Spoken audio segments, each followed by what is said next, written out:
day, Bob Hayes was an all-pro. Now number 22 is a man behind bars. A look at his life as it is today when we come back. As a Dallas Cowboys hero, past and present. Bob Hayes as pass receiver, Bob Hayes as prisoner. Perhaps because we like to remember our heroes without the human imperfections, the story of Bob Hayes is a particularly difficult one to retell. Thanksgiving's a time of year when you kind of gather the family around the dining room table and count your blessings. But at this prison in Midway, Texas, there'll be no family gatherings. There are 2,000 inmates in there. One of them is number 290273. Doesn't ring a bell? How about number 22, formerly of the Dallas Cowboys, Bob Hayes? In 1964 at the Tokyo Olympics, Bob Hayes set a world's record in the 100 meters to become the world's fastest human. 1 year later, he made the All-Pro team as a rookie for the Dallas Cowboys, 1,000 yards and receptions, 12 TDs. For 10 years, Bob Hayes terrorized NFL defensive backs. He retired in 1974. In 1979, he was sentenced to 5 years in prison for selling illegal drugs to an undercover narcotics agent.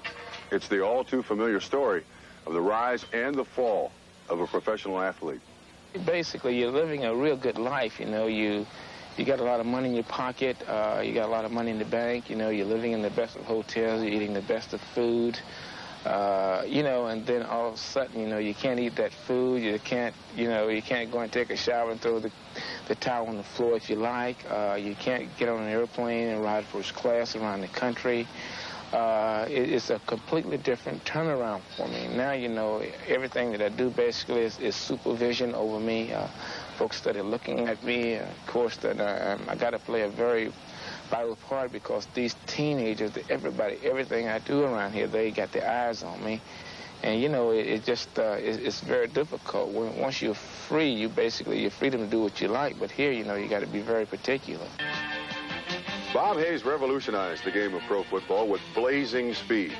The legs that carried him 100 meters to Olympic glory earned him the nickname Bullet Bob Hayes in football. Instead of medals, the rewards were touchdowns.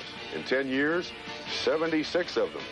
Hayes' impact on pro football sent scouts hurrying to track meets, and while sprinters like Henry Carr, Jim Hines, Frank Budd, and Earl McCullough all played professionally, they could not measure up to Bullet Bob's success.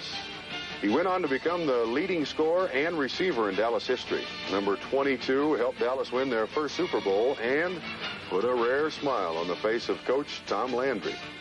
When the Cowboys celebrated their 20th anniversary earlier this season, Hayes was granted permission to attend. It was a special privilege, one he does not often ask for. But I have not asked for any special treatments. You know, I'm a big boy. I'm grown, and I can handle the situation, and that I wouldn't want any.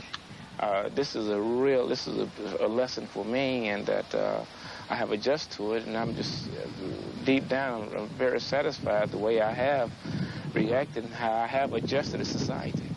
Hayes was one of the most popular and well-liked Cowboys. His conduct was beyond reproach.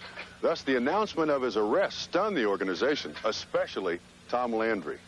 I was really disappointed. I was really kind of shocked that he would let himself fall into a situation which is obviously you could have prevented very easily. Bobby Hayes, as long as he was in our organization, there was no reason to ever believe that he would ever come across the law at any time because he was a fine person. I believe there's always a silver lining in every cloud, and that I believe I can come out and handle it.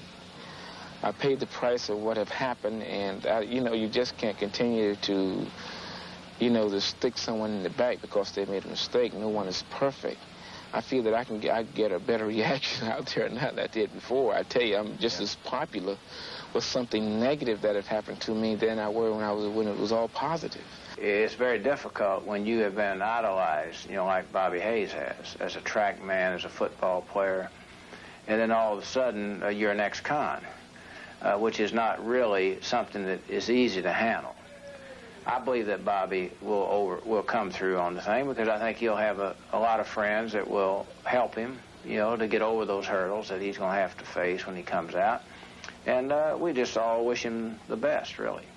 Bob Hayes can file for parole in February, but there's no guarantee that it'll be granted. In any event, once he gets out, the road back to society is a long run. But then long runs are one thing Bob always did best.